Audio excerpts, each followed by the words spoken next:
Good evening, good evening, good evening, everyone. Thank you for tuning in to Incarceration to Incorporate tonight.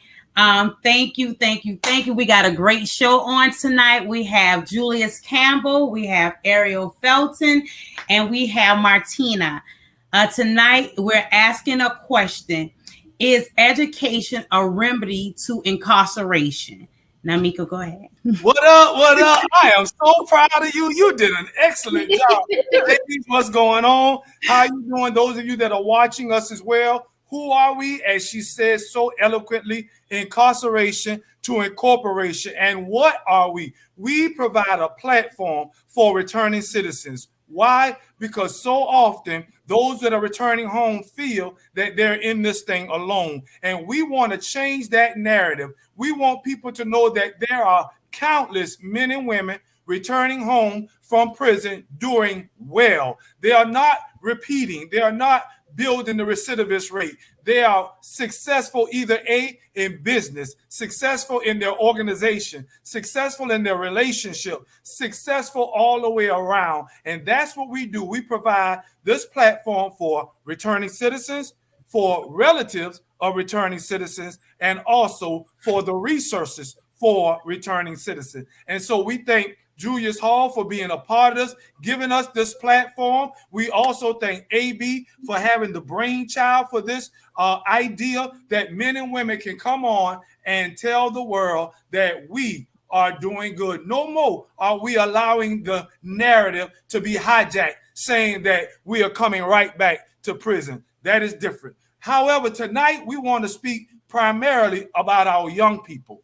We've been talking about our older people returning citizens, but now we realize that a lot of young men and women are moving from school to juvenile to jail. Many of you have heard, as we spoke on last week, about that school to prison pipeline. Well, what we are doing tonight, we are trying to find a remedy that will hinder, halt, and stop that increase of our young people going to prison. And so without further ado, we are going to introduce the ladies that are on. They're going to tell us who they are, because they are part two. They are the frontline resources to what we're doing. Education is a remedy to incarceration. So first, we're going to allow Martina to tell us who she is, and basically just a little icebreaker about what she does, and then we will allow Ariel to come on, tell us who she is, and a little icebreaker about what she does. And then I know these ladies are going to take over. So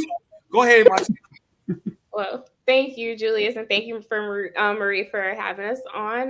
My name is Martina Yvette. I am the youth community organizer for the Deep Center. I work in connection with young people between the ages of 17 through 26 on policy and advocacy work. Incarceration is one of those major items of reform work that we're heavily working on. And reason for that being is because a number of our young people are those who have been incarcerated or near incarceration.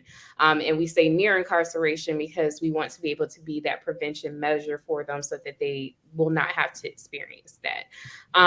But for the most part, I'm grateful for my work. I got involved with my work because of my own youth that is focused in, I had a pretty much a center sort of like the Deep Center when I was younger that helped me and molded me, and also allowed me the opportunity to understand how to um, take advantage of my talents as opposed to taking advantage of the anger that I had pent up, where I too was in a place where I was just a unhappy young person. So just moving from that end of the spectrum and knowing that I was capable of making my own choices, and that there were people standing behind me. I had that village mentality, and I just wanted to be able to give all of that back.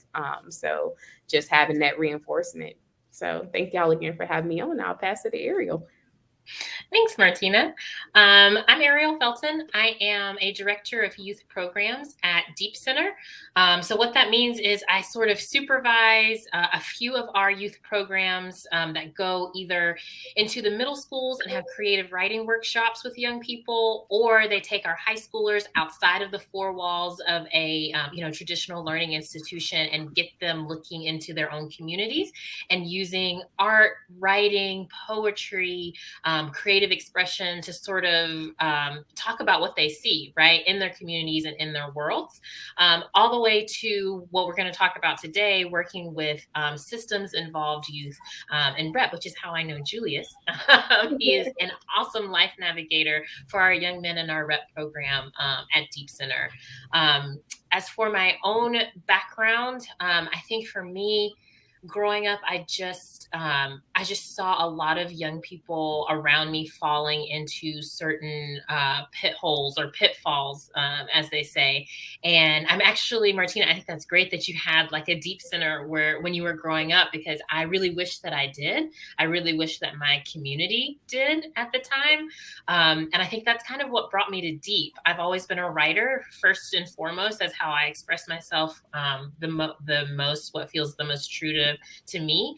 And I've always believed in the power of creative expression and mentorship to sort of steer our young people in the right direction, help like re-navigate or re-guide them to success, right? We all want to see our young people really, really thrive. So I think that's kind of where my passion comes from. And thank you guys again for having me. I'm excited to get this discussion started. Take over, Marie. I knew you was going to say that. So Ariel and Martina, what made it different for you all not to fall in the pattern of ever going to juvenile or to being a trouble kid? Do you want to start, Martina? I don't want to. I'll let you go ahead and answer that. Thought process. For me, I would say I had a very, very strong and present village. If you were talking to the 15-year-old Ariel, the way she would have phrased that would be, my mother doesn't leave me alone. My mother makes sure that my homework is done. My dad makes sure that I'm doing what I'm supposed to do. Like, the village is really, really strong. Right. And so I wasn't ever looking to other places for that sort of like community that I found at home. I had a really strong guiding force growing up. Even though I didn't have a Deep Center, my family is super tight knit, and that's one thing I noticed working with young people who like just don't have the village that I had growing up. We talk a lot about the different village members in a young person's life, and that's not just family at home. That is, what role is the teacher playing? What role is the guidance counselor playing? What role are the parents playing, or cousins, or friends, or music teachers, whatever? I think this is hopefully not too cliche, but it really does take a village to. It really, really does. A young person. Martina? Yeah, I couldn't agree more with Ariel. It was necessarily my village. My parents, and I grew up in a grandparent household. So my grandparents were my parents. Even though mom was present, my grandparents were there a majority of the time. And so they made sure that, I had everything that I needed or wanted. But I will say, because they weren't my parents, I also grew up mostly with my friends. So my friends started to become this certain part of the village too. And even though some of my friends were not the they were not the cleanest of friends. They weren't the ones that you want your kids hanging out with all the time. But even though they did the things that some led to some of their incarcerations as well, they saw something in me, and they basically were just like, they were actually my redirection force. They were like, don't travel down this path I'm going down. You got all these different avenues ahead of you. Make the best decisions, and don't follow behind us. This is just what we have to do. So I think the fact that I was able to learn from two different sides of the coin, and the fact that I was able to be raised in a mentality where my village was so strong. They were adamant about me being able to succeed. And I think that even today that rings true for a number of our young people. I just had a plethora of love, and that's honestly what helped me through, was love. Oh, that's Biko. Kelly is here now. How you doing, Kelly? Good evening, everyone. I'm glad that you are here. Could you go ahead and introduce yourself, Kelly, and tell us a little about yourself? My name is Kelly Golson. I am new to the Deep Center. Actually, probably only like a month and a half. I am a ex-educator, formerly / social worker. I worked in education in New Jersey for about 6 years, and Texas for about a year. I always worked in urban communities. My background formally is in criminal justice and sociology. So I was a corrections officer. I was a social worker in minimum, medium, and maximum security facilities in Newark, New Jersey, and at Rikers Island in New York. My most recent position was working with Rikers in the youth. Uh-oh. Think her sound went out? Yeah, I can't hear. Oh, say something, Kelly. No, I thought I heard her, but no. Okay, can everybody still hear me? Yeah. So my most recent position before I got into education, formerly I was working at Rikers Island in their youth division as a community coordinator. Mayor de Blasio hired 20 clinician social workers to work directly with the 16 to 20-year-old boys at RNDC, and I forget the other name of the facility. And I also worked with the women, and we were designed to go inside and work directly in the housing areas, doing life skills, all the things that they needed that they were not getting, I guess, in the community. Ironically, they got them incarcerated. So, yeah, and then I transferred into education, and I transferred into education because I started noticing like a huge pattern. A lot of the boys could not read, they could not write. So I took my talents into education, and a lot of things went full circle. So a lot of the people, when I was working as a social worker in those very jails in Newark, New Jersey, I actually ended up teaching their children in the schools. So a lot of things went full circle for me. And I have been deeply passionate about restorative work, just noticing a lot of patterns. And even though I'm from New Jersey and I've worked in Texas and now I'm here in Georgia, a lot of it all still looks very much the same. And I'm just really deeply ingrained in doing the work with those populations of people, and also still being in policy for education. So what made it your passion, Kelly? What part? I'm sorry. What made it your passion? What made you go from education to the criminal justice system? Where did that passion come from? So I started out in criminal justice. And when I started out in criminal justice, I started noticing I just didn't like these sentiments around seeing Black and brown people incarcerated. I didn't like.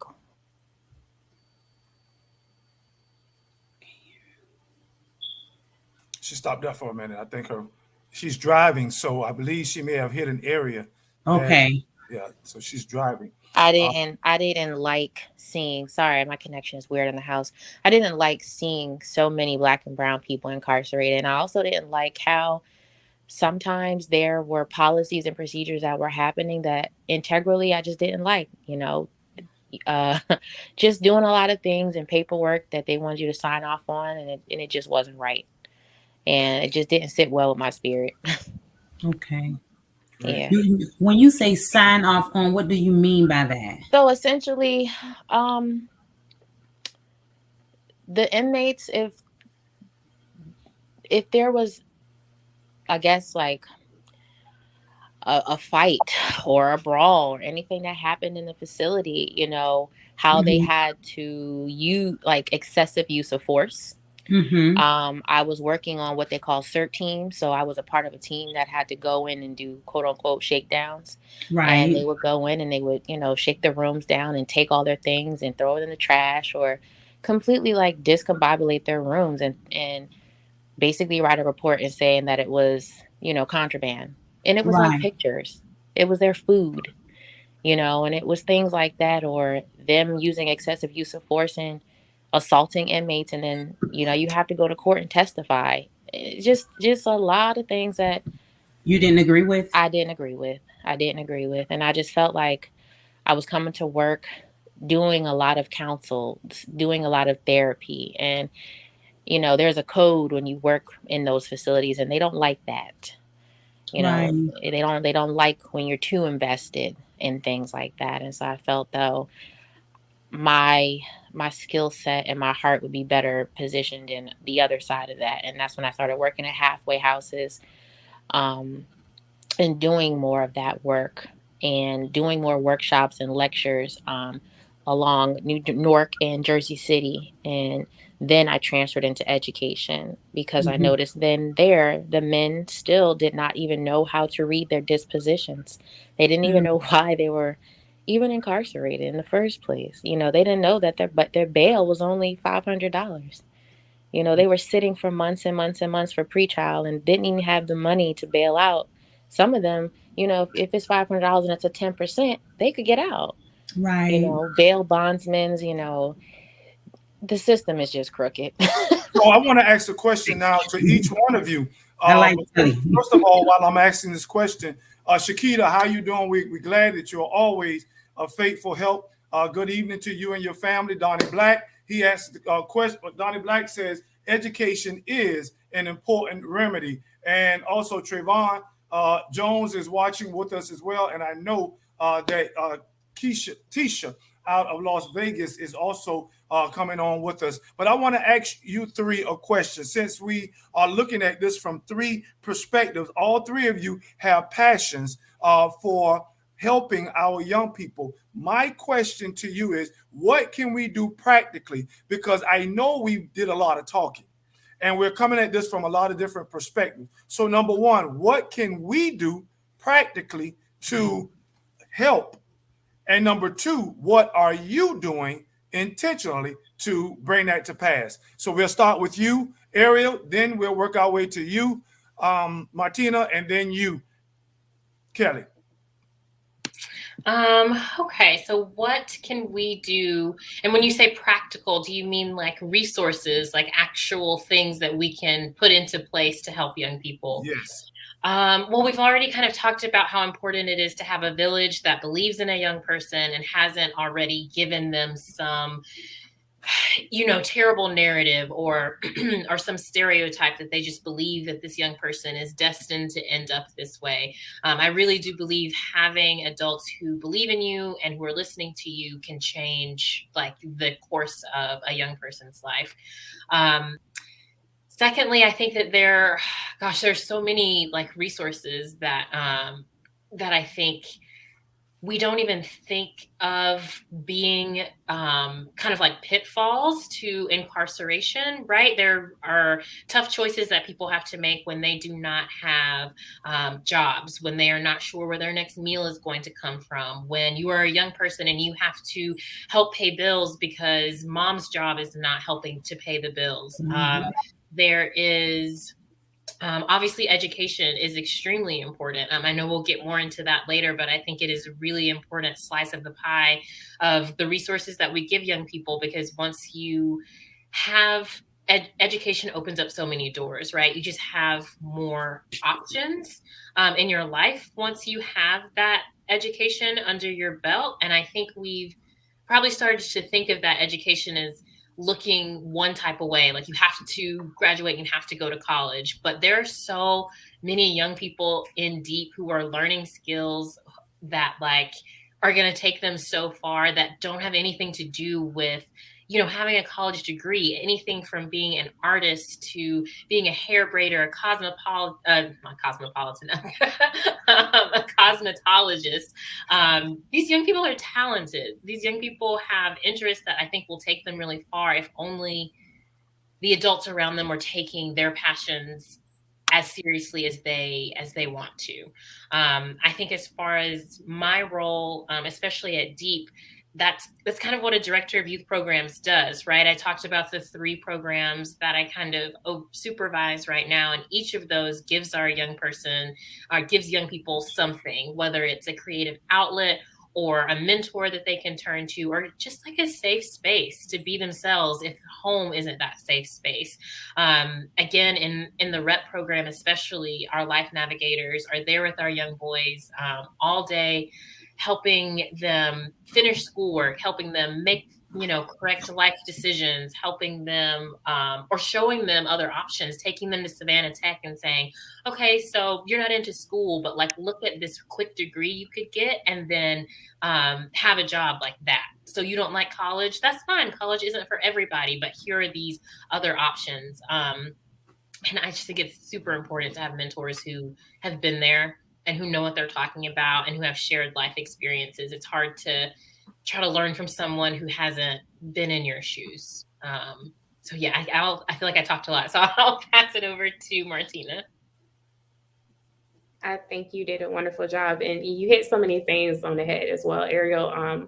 I think that when we talk about the resources the young people need, we take it from a place of resources that either we need it ourselves or resources that we feel that they need, and the biggest resource is those young people. I think the most important thing that we can do is always ask those young people, hey, how can we be of assistance to you? Because we think that we know their needs, and sometimes it can also be along the lines that those young people have other needs that we didn't even identify yet. So aside from the other things that Ariel did mention that we do a great job of at Deep and that she's been doing as a youth director, Ariel has made a tremendous movement within our young people. And so, you know, I'm proud to say that we work hand in hand together with that. But I will say, as far as one of the resources we rarely think about as well on my side, what we're trying to do is also educate those young people on those policies. So Kelly really hit it on the head earlier when she mentioned how young people sometimes get incarcerated, or even adults get incarcerated. They don't even know what they're incarcerated for. They don't even know how much money it takes to get out of prison. They don't know how much money it takes to get out of jail. Their families aren't educated on this either. All they know is that they have been indicted on a crime and that now they have to serve time. And unfortunately, the prison system in itself is a money system. It's not necessarily based upon the crime that you did. I mean, you can honestly rob a bank, and if you got enough money to get you out, you'll get out. So it's more so on the lines of making sure that we do educate and understand. This is the reason why there is cash bails and bonds in place. This is the reason why the system is designed so that you as a person are not able to receive a lawyer except when it's pro bono. So these are the reasons why we want to be able to have those conversations and give those resources to our young people, aside from just, you know, food services and things of that nature too. We want you to be able to be literate in the law yourself, so that if anything is to arise, you're able to say, well, I know how to take care of myself, and this is how I'm able to get out of this situation as well. Okay. I know Kelly is She's back, Miko. Okay, Kelly, can you speak to us so we can hear you? Yeah, she texted me a little note that says she may be having bad connections. So while we're waiting on her to come in, I want you now to speak, because on December the 1st, and Marie will speak more to this as we continue on December the 1st, OAA Savannah, Offender Alumni Association. And what do we do, Marie? We encourage, educate, and empower. Boy, she's doing a wonderful job. All right. What we're doing on December the 1st is we are having a youth forum, if you will. Can I speak about that? You can, but let me just say this once. Yes, sir. Martina said that we need to hear from the young people themselves, and that's what we are going to do on December the 1st. We will make sure that we get that information and message out, but this is a precursor, if you will, to what we are going to speak on that day. You may go, Marie. Yes. Hey, Martina. Ariel, I wanted to know, because I know Martina said that she took in I guess for you to give approval for the kids to come to the meeting that's going to be on December the 1st is strictly for them. OAA, we usually deal with the adults, but I have a passion for kids because I love the fact that both of you all say that it takes a village, because I have a lot of children, you understand, and I need a village to help me with the village that I have with my children. Okay. So and I just think that it would be a wonderful idea. I have the president from 100 Black Men. He's going to be there. Brad and also Justin is going to be there. And I want them to speak to them. And I spoke to both of them again today. And they said they're going to make it a top priority to be there, because go ahead, Miko. I didn't say anything. Oh, I thought you read. And so I think that it's just my opinion, but I really think I would love to hear what some of the young men that would speak. I would really love to hear what are their concerns. Like, why are they the way that they are? What will make them go and be a member to a gang? I just want to hear the input, and I want us to really listen. I don't want us to, I want city officials to be there. Just as I told Julius, I really want to hear from the kids. I really want to know why, and what's their reason. And then when they tell their reason, don't lash out at them. Let them be free to be open, to say what it is, how the way they feel, so yeah. Yeah, I think that's super important. I totally honor what Martina said, because I feel like so often, adults need to remember that, yes, we grew up. Yes, we were 14 and 15 and 16 at some point, but we don't know what it's like to be that age right now, going through the individual struggles of our young people. So, yeah, I think that the opportunity is going to be awesome. Yeah. Yeah. And see, Ariel, I spoke to a young man today, and the question I asked him, I say, do you believe that education is a remedy to incarceration? And he said, Marie, you have to think, well, he's not a young man, he's a grown man, but I know that he just did 12 years in prison. He just came home. He said, Marie, you can have education, but if you're in the wrong community, it can still mess you up. You know what I'm saying? It takes a village. It does take a village, but if you are dealing with like you had loving parents, Ariel, and Martina had a loving grandparents who saw and made sure. But what about the parent who has to work 2 and 3 jobs and who is not asking if homework is done because she's tired, because she's doing it by herself? So what do you do then? So when a child have leadway, when they can go out and do what it is, because when you're a child, you're not looking at, well, mama got to work 2 jobs to provide. You're looking at, I'm all alone. I ain't got nobody. I don't have anyone who's asking me, is my homework done? Or helping me with my homework. So how do you speak to a child in that part area, Martina, who don't have that village, who's alone, who half of the time don't have food to eat? Yes, I understand they come to the DEEP program and you all try to do the best you can with them. But if they're saying, you know what, yeah, I understand that you're giving this, but they still have to go back to their community. So what do you say to that child? Yeah, and you bring up a really good point. I think also that involves the history of why gangs were created. Gangs were created as a civilization force. They were created as a family.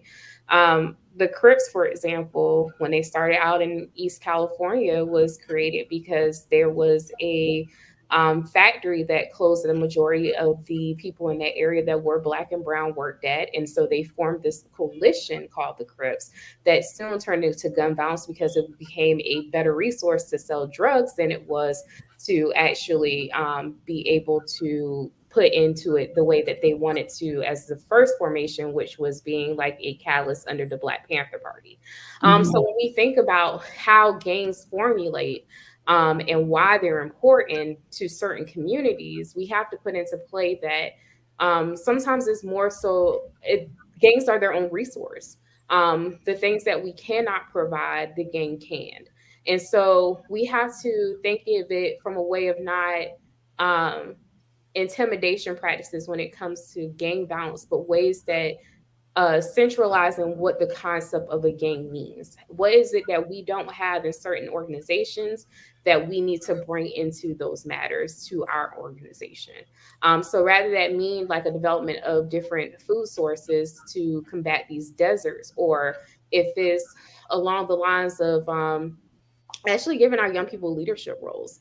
The importance of this youth community advising board that I handle is because we're not really looking to be the resource for our young people. I mean, I can talk all day and I love to talk, and we all know this. But for the most part, I do feel as if I have the privilege of having a voice, but I know that I have this privilege and I'd rather give it to a young person because I cannot solve anyone's problem. That's not my job. My job is to help raise those issues so that they can solve their own problems. Now, listen, I want to cut you off for just a minute. Yeah, go right ahead. I think we sometimes think that people understand our terminology. So when we use the word village, I want you and Ariel, to clarify what does that mean, the village. It takes a village to raise children, if you will. And as you're also speaking to the village aspect, I also want you to be objective because there are a lot of young people receiving help, education, information, occupation, but they are choosing not to utilize it. How you doing, Tisha Fulton? We're glad that you're watching. What do you do, or how do you reach those that are difficult to reach? So that's for both of you. What is the village? Correct that terminology or explain it. And then what do you do when you have met those needs, but it's being rebuffed at? Right. So when we talk about a village, essentially we're talking about a community, a group of people that live in close proximity to each other, that can be a resource. So that's as easy as me asking you, Julius, for a cup of sugar for my Kool-Aid. That's basically what a village is. So when we talk about that, it's more so on the lines of like us building a rapport or trust between bounds of our young people. Deep is a village because we actually go into the school systems majority of the time, or we know a friend or we know somebody that's just like, hey, my young person is interested in writing. And so they become a part of our deep village because we cultivate together as a group of writers. That's pretty much who we are. So when we talk about that, that's what we say as a village. In terms of a village mentality, that's a whole different story, because what that would mean is having the idea that we are like-minded folks. Like, for instance, all four of us would be a village mentality because we know that we want to help our young people. We may not be in close proximity to one another, but we do know that we have the avenue to help one another, and we want to help one another. So for our young people, like you said, they do have the resources sometimes, but also how available are those resources and who are they available to? And if they are available, why aren't they being accessed? That's a good question. And that's something that we need to ask the young people. If I give you the opportunity to play basketball and you've been trying to be a point guard since you were in 6th grade, why aren't you using that advantage? You know, and that's more so along the lines of like, why am I not asking these important questions to that young person to see why they haven't developed their skills? Maybe it's a person within that alliance that they don't agree with. Maybe it's more so on the lines of like, they like Ariel hit it on the head. Maybe mom and dad are working 2 jobs, 2 or 3 jobs, and they don't have time to come to practice. You know, and it's more so on the lines of like, what can I do to help you get to your goal? Because I can't help you unless you help me. So, and that doesn't just go for our young people, that also goes for their parents. And I'll be real with you, there are certain times we come into play with parents that also do not want kids to basically tell their business. I feel like I heard that a lot when I was a child, like, don't go out the house telling our business.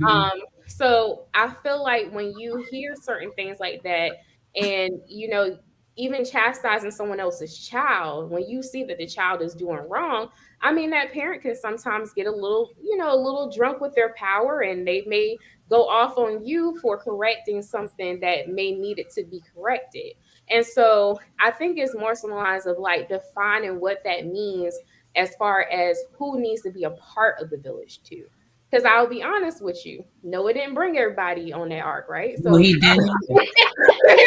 so I mean, there are certain times that we kind of have to strip the bubble, and we have to realize, like, okay, what's important and who's important to this process, and how can we take pieces of that process to generate to other people without having to burden them with the opportunity of doing things overly zealous of what they're capable of doing too. So that's just ways that we can as a community just formulate and help one another as well, because not everybody's going to get the resource, and you know what, that's okay. I want you to reap the benefits of mine. Ariel, And you have to have that. come on with it, Ariel. Yeah, that was great, Martina. I'll just piggyback a little bit off of what she said, especially thinking about the village. I think it's important to remember that like one person can't be everything for a young person or for anybody, really. People need multiple folks in their village holding out their hands, introducing them to resources and kind of helping guide their way. So I think it's really important to think of this idea of a village as like a chain of links that are like interconnected. Even if, let's say I know a young person who needs something, and this young person doesn't know Martina, but Martina is in my village, and I can say, Martina, I have this young person who really needs access to tutoring in this subject, and but mom can't pay. What do we do? And Martina might know someone else in her village who offers discounts for tutoring or does free tutoring. And so I think it's good to think about a village as like a village is a group of people, a formed, chosen family inside of a larger community. So I just think it's important to realize like how interconnected that can look like. And to answer your other question about kind of what do you do if a young person doesn't seem to be accepting the help or using the resources that we bring, that's tough. I think that is a really tough question. I think one thing that I really love about Deep is that we try to encourage and empower young people and help them realize that like they are the catalyst for change in their own lives. There's always going to be stuff that we can't change that's beyond our control, I'll say. But I think that what a mentor can do for a young person is really show them how little actions and little steps that they take can really change their lives. I can't say, how often I'll hear from a young person like, oh, what does it matter if I try this? It's not going to help. Especially for Black and Brown youth, especially for youth who have maybe seen this in their family before. I've certainly heard young Black men say like, well, you know how the country is set up. Like, I know where I'm going to end up. They're really like buying into that narrative that they're hearing from society. And I think that the thing that Deep does through creative expression and education is remind young people that like, you don't have to be that. You really do not have to follow this like prescribed path that's out there. And of course it's tough. Of course, young people push back. Of course they do. It happens all the time. But I think consistency is really key. It can be really heartbreaking sometimes to do the sort of work that we do, especially when you love our young people so much. But I think that quite often folks, or young people especially, like they notice when adults give up. They really, really do. And you can put all the textbooks in the world in front of that young person, but like if they really and truly don't believe that there is a reason that there's a purpose, that there's going to be something positive to come out of it because you don't believe in them, I really don't think it's gonna change anything. So Wow. I remember Martina said the other night, she said that the resources, they were talking about the resources back when you were younger, and you seen that it hasn't went anywhere. Like they haven't did anything. So it's 2021, and we're still talking about resources and what are they going to do about it, to help the youth.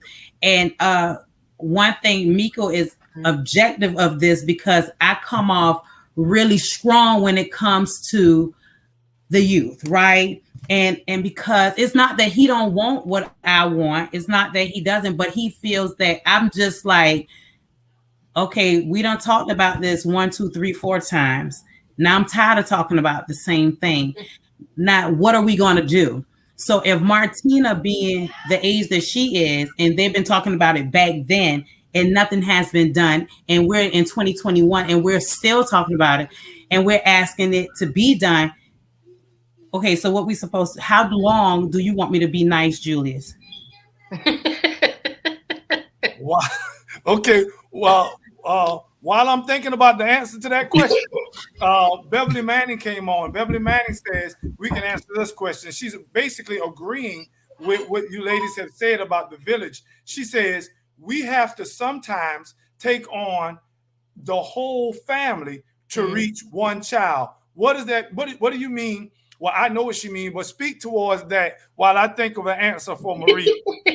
And thank you, Beverly, for coming on. She says, action. We have to sometimes take on the whole family to reach one child. Speak to that, Ariel. Yeah, I completely agree. And again, I don't mean to sound like a broken record, but I think that goes back to this village mentality, right? You cannot just help a young person without understanding where they come from and how far those needs reach. You could be trying to educate a young person all day and realize the reason that he's not paying attention is because he didn't have breakfast. And the reason he didn't have breakfast was because mom doesn't have a job. So now you have to reach further back and like set up a foundation and like structures that will actually support our young people. I mean, there's always going to be stuff that we can't, just throw a resource at. Systemic racism, it's a thing, it's here. We're dealing with it every day, and there's not like, oh, I can just give you some money to deal with that issue. But I really do think if you look at everything a young person is going through and everyone who's in their village and how to support them holistically, that it's definitely a step in the right direction. Oh, I like that. Shakita has something that she wants to say to Martina. She says sometimes when speaking about a certain thing, we must take on a bit of an authoritative stance. Now, I like that. Let me say it again. Sometimes when speaking about a certain thing, we must take on a bit of an authoritative stance. Oh my goodness. Tisha Fulton says, Maria, you can continue to be nice and just push strong and hard for what you need and believe it, because the harder you push, the greater the power. Thank you, Tisha, for helping me to answer Marie's question, because I was thinking at the same time. But Martina, you heard what Chiquita said. Taking on a bit of an authoritative stance. You want to speak towards that? Yeah. So Chiquita, thank you again. Also, all things relevant media. I want to push on both of those questions about nothing being done but changing the methods. So authoritative stances, to be honest, is how we use our authority. What does that power look like? And how is that power not necessarily diminishing our young people or their families, but it's allowing them the opportunity to have that power. So we go through different teaching models. One of mine is basically being a warm demeanor. So what that means is basically I come in as an avenue and resource for the child. So what that may look like is me basically being like, hey, like, I know you were sleeping today in workshop, but I'm gonna let you sleep. But tomorrow when you come in, can we get a little bit of writing done? You know, it's basically giving them the opportunity to feel how they feel and sit in that. Because I always tell my kids, sit in your funk. You sad today? We just gonna sit in it. Let's be sad together, you know. And then we'll get done with it. And then if you feel like you want to talk about it, write it down, draw a picture, you know, or tell me after class. I don't care what you do. If you don't want to talk about, we don't have to talk about it today. We'll just sweep it under the bridge. But I'm going to continue to come in and I'm going to continue to reinforce, like, hey, today you have the power and I'm going to give you that authority. But like you said, we don't want our kids also to just like, do whatever they want to do. We don't do that, but we do give them the opportunity to express themselves, and to sit with themselves, because they're going through some of the same issues you're going through. And I think that sometimes we get too far away from that too. To answer Black media relevant, you're right. Our methods do need to change. And that's why it's important that we place the power back in the young people's hands. The reason I made that comment, thank you, Ms. Marie, is because when I was younger, we did have a coalition that was made up of young people. I want to say it was over 200 young people in the city that I identified as either low income or people that were actually pretty astounding in school. So it was a mixture of a group. And so what they did was they actually asked us, what is it that you want to see in that community? What will make you want to prosper? And of course, we said things like, oh, I want to be a chef. I want to, go into a beautician school, cosmetology school, things that relevance. And, when you're younger, people are listening, but sometimes it's not necessarily that they're going to proceed with the work as of then. And so for me, it's more so the lines of I'll talk about money because I feel like we have to talk about money. We push money as an issue, and it means all for the opportunity to enrich communities. And we give these communities money, and then they don't know what to do with the money. So it's more so us being a resource. Like, how do we teach our communities that this is how you use the money? This is how you set goals. This is how you set a budget for your family. This is how you are able to take your kids to school in the morning and be able to work 2 to 3 jobs. These are babysitters. These are resources. These are the ways that we implement change, because we can't throw money at a problem without teaching people how to use that resource either. So I'm going to stop talking there, but thank you. Okay, Martina. Okay, Martina, I'm going to use me. So you talking to me. Okay, Martina, I'm just saying, for example, you know how many children I have, right? Mm-hmm. So, okay, so I got $600 a month. Now I want you say you got to teach people how to budget, right? Now I'm working 2 jobs, right? So you tell me how I get the 5 babies up. I got to get them back and forth to school. And now I'm working a job from 7 to 3. Then when I get off from that job, I'm going straight to the next job. So in between, they're not going to see me. So tell me what you would say to me. What would you say to me? I'm coming to you for help. I need your help, Martina. I need you to help me with my children. I have an autistic son, and then I have my baby girl. She's in middle school. I have 2 in middle school and one in high school. Plus my autistic son, he's in high school also. So tell me, how would you help me? And that's a good question to ask me. So here's what I'm first going to do. We are just 2 people, right? Mm-hmm. Only 2 adults in this room. Mm-hmm. I'm going to enlist the people that I know that work in these services. You got an autistic son? Okay. Mm-hmm. I actually know a doctor that works with people who have autism, and I know a resource for that. Okay. I will get somebody to help you. Your daughter is in high school. You have kids. Now, as me, and this is just personal, this is not deep, I honestly feel like young people need the opportunity to be young people. So I don't feel as if anybody needs to be helping to raise siblings. They're raising themselves right now. Right. You are raising them. Right. So they're learning who they are. Okay. So your young person's in high school. What's the young person interested in? Maybe they need to be in that after school program, something that takes a little bit more time. So when you have that break, where you're working, you're like, oh, I had to get to my second job. You could go pick that young person up and they could come back to the house while we worry about what the other young people are doing. But that's the thing. I understand, and I don't place too much emphasis on myself or you. I feel like you are one person, I am one person, but together, if I know people that's able to help you, I'm going to stand in those corners to get someone to be that resource for you, because that's how we give back to each other. It does not work in a silo, it works when it's a community.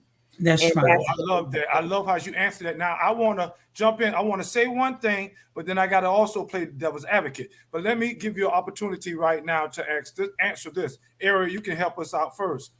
What are some other resources? She's a single parent mother, and you heard the different spectrum that she's on. What are some resources? Because there are a lot of parents that don't know about these resources. So what are some resources, some avenues that we can share with our listeners that you, Ariel, may know about, and also that you, Martina, may know about? Give us some resources. Absolutely. Absolutely. So, working for Deep, the first thing I'm going to say is that if you need a place for your young person after school, come to us. We will write with them. We will do art with them. We are watching them for you until a certain amount of time, right? That you do have to come pick them up at a certain time. And then I'd start with, gosh, so there's so many like food resources that I feel like I'm right now learning about as we think about the upcoming holidays and families who, are looking at Thanksgiving and Christmas and wanting to make a big, beautiful meal and not sure how they're going to make it happen. So I was just introduced to the Second Harvest and their food bank, and how nonprofits can go in and kind of use these resources. I mean, just baskets of food down to diapers, down to hygiene products, and kind of gather those and set up their own, if you call it like pantries, and like stock and help their communities, help the folks that are coming to their nonprofit. When the pandemic happened, this is a thing that I love about Deep, is everything we do is so holistic. When the pandemic first happened and everyone was going virtual, one of the first things that we did as an organization was pull together a huge document that was just links to everything you could possibly need, that took care of the whole family, right? I'm not just talking about here's how to make sure that your young person doesn't fall off in math. I'm talking about here's rental assistance. Here is how you find a job. Here is folks in the community who are donating laptops. Now that your young person does have to be, using or going to school virtually. I think, again, leaning on one another is one of the most important things that we can do. Just because one person doesn't have an answer does not mean that they can't help you find it.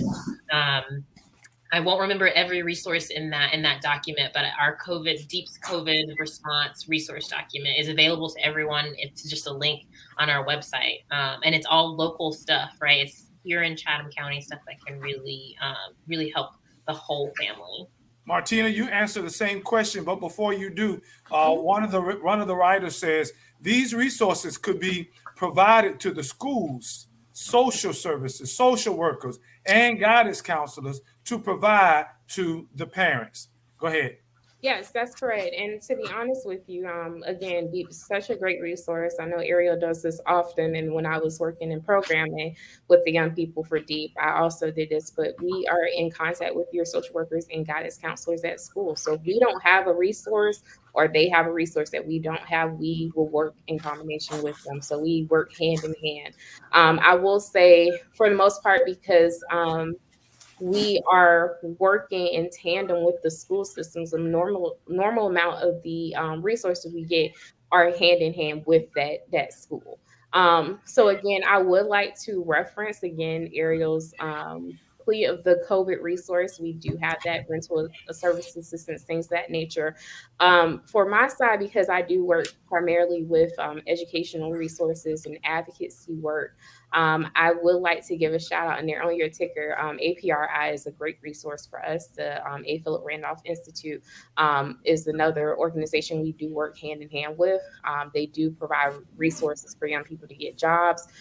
We are very well connected with medical professionals. I have a really good relationship with the St. Joseph Candler African American Institute of Health Services Centers.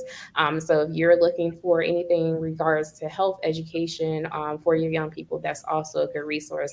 And then just another one would be, even we connect heavily with the higher institutes. So Savannah State and Georgia Southern, we do work hand in hand with their counselors, criminal justice departments, things of that nature as well.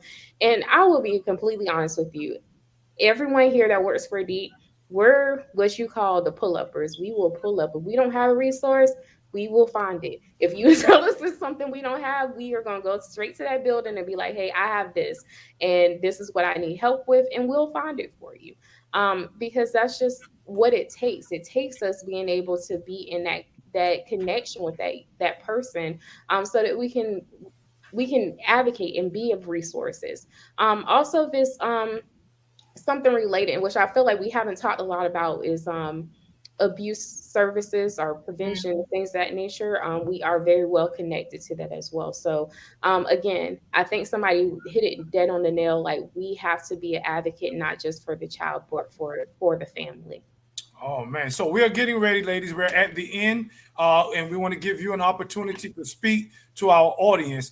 We have those that are on. There are some teachers that are listening to what you're saying that are really giving it their all, and sometimes it feels like their work is in vain, because once they leave once the children leave the school, they're going back to an unstable environment. And so I want you to encourage the audience, the community of teachers that are here. But I also want you to speak this last few moments, both of you, encourage, or this is your platform to say what's on your heart as it relates to your resources, words of encouragement to whoever you feel that you would like to speak to. So first, I'm going to start with Ariel. Ariel, you go ahead and you pick a community, or you pick an audience, and just encourage. And these are your final remarks. And then Martina, you do the same. Oh gosh, I'm gonna start with teachers, because I remember you called that out, and especially in my young author project, teachers are so helpful getting young people into our workshops. We call them our Ed Fellows, and they are like just the best cheerleaders for what Deep does, as well as identifying young people in their classroom that they think will benefit from our services. So one, to teachers, I just have to say thank you and like bless you, because I know that you are putting in, like just the longest days, and it's really hard work that I think that you're doing a lot of the times. Julius talked about, what do you do when you feel like you're giving a young person all that you can? You've become their teacher, their social worker, their guidance counselor, all of these things. And then that, at 3:15, when the bell rings, the place that they're going is not going to show them that same love and respect that you are. I was a substitute teacher for a brief year when I was in graduate school. And so I just have the highest respect for what teachers do. And if I can offer any words of encouragement to teachers, is just that please know that the work you do is so, so important, and it goes so far beyond the test scores. I feel like every adult, maybe not every adult will, but I hope most adults can think back to their time in school and identify one person, a teacher who really changed their life. I can think of at least 3 teachers in high school who showed me what it was to be a writer, who showed me what it was to use my voice. And even if my grade in their class wasn't, the best shining A that mom was going to put on the refrigerator, they didn't let that change the way that they treated me. They still understood and treated me as a human. And I think that part of your work is hard, but it is super important. And I'll pass it off to Martina. Yes, I agree. I don't know what we would be as individuals without our teachers. Our teachers are a huge resource. Those guidance counselors in the school, the social workers, the principals. We have a huge thankfulness for our teachers, because even some of the things that we don't necessarily see they see and they're able to translate and figure out what's going on. The fact that we work hand in hand with them every day. But I'm so grateful for our teachers, and I just stand in applause for you all, because I think that you all are wonderful source of resource. Not only do you work with your kids during school hours, but after school hours. And I think that we take for granted how much work it takes to be able to do that in the fullest extent. So I want to definitely commend you all for all the work that you do. And also, I want to answer Ms. Fulton, Tisha Fulton. So the narrative of we have to learn to ask for help. I think that's the interesting concept.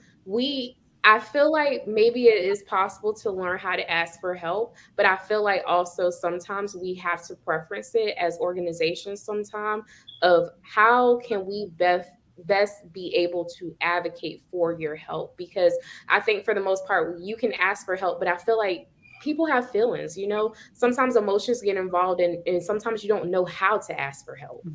So it's even us reaching out and being better as organizations to see how we can help you without even you uttering a word, because sometimes we don't know. And I understand that it can sometimes be an emotional work to ask someone else for help. So I understand why things happen, but I do want to sit in that and just know that sometimes we also could be better about asking how we can best help you. Marie? I want to say thank you to Ariel, Martina, and Miko, because you all do a wonderful job. You all deal with the kids every day, as well as the teachers. I applaud the teachers because they have our children most of the day. So, they do a really, really big job. And I want to applaud the teachers as well. But when you take out your time to try to give to an individual, a child, especially a child who's lacking, feel like they're not loved. And, that's important when you give of yourself to somebody. And especially you don't know these little people, especially the ones that are being rebellious and who's bucking against everything that you're trying to do for them. And then you still show love. I think that's really good. I like that. All right. So, Kelly, Martina, Ariel, thank you for coming on tonight and sharing with us. We will definitely have you back sometime to give us some updates on what you're doing. To our audience, we thank you for riding with us, being faithful and committed, because our desire is to do whatever we can, both practically, but also principally, to help our young people. Join us December the 1st as we come out, OAA Savannah, to try to put what we're saying tonight in action. We love all of you for joining us. Share this with others so that they too can get in the village that we've been talking about. AB, thanks for giving us this opportunity. Julius Hall, thank you again for this platform. And as I always love to say, we may have started out wrong, but we can all finish strong. And that's what I love about this panel. We are now finishing strong. So ladies, good night. And I appreciate you again. See you next time. Good night. Bye. Bye, y'all. Thank you. Bye.